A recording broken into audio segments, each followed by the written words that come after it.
Nous l'avons rencontré à la ferme de Spoix, hébergement touristique sur les hauts de Granges-au-Monzé, où Jackie Lebas se ressource en compagnie de son épouse Elena. Les Vosges sont sa dernière étape en France avant de reprendre la route vers l'Ukraine. Ce pays où cet ancien gérant de cinéma originaire de Normandie s'est installé à Jitomir, à l'ouest de Kiev, il y a 3 ans. Au départ pour réaliser un documentaire sur Tchernobyl. Mais avec la guerre, cet expatrié est devenu un correspondant pour les médias. BFM, LCI, France Télévisions font appel à lui. Jackie Lebas va témoigner de l'avancée de l'armée russe et des exactions de ses soldats contre les civils. Des scènes absolument insoutenables. Je pense qu'on ne pourra jamais montrer la totalité des images sur les écrans de télévision. Des bébés massacrés, des corps démembrés, des femmes pendues, nues à des réverbères. Ce que j'ai vu en rentrant dans Irpin était absolument insoutenable. Et rien n'a été exagéré. Les gens ont été tués dans leur vie de tous les jours. Un homme sur son vélo qui vient de rechercher de l'herbe pour ses lapins. Des files de voitures avec les portières ouvertes, des gens qui quittent Mariupol et tout le monde est là, mort à une balle dans la tête.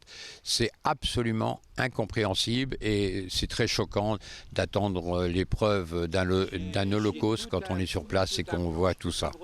Jackie Lebas profite de son passage en France pour faire des conférences. Il sera à Épinal ce jeudi à 19h30 à la fac de droit, invité par l'association Help Ukraine, association créée dans les Vosges, qui a organisé des convois humanitaires et qui le constate désormais.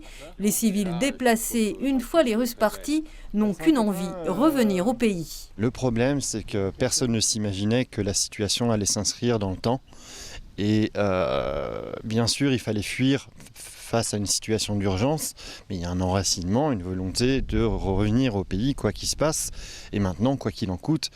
Pour beaucoup d'organisations, ça semble complètement prématuré et même fou, mais malgré tout, les gens veulent, coûte que coûte, retourner pour se rapprocher des familles, etc. Parce qu'il y a beaucoup d'angoisse qui est nourrie au quotidien. Mais le conflit dure et les images se déversent noyées dans le quotidien. Alors Jackie Lebas met en garde. Cette guerre est mondiale, à nos portes, et la situation explosive. Nous sommes tous engagés dans cette guerre.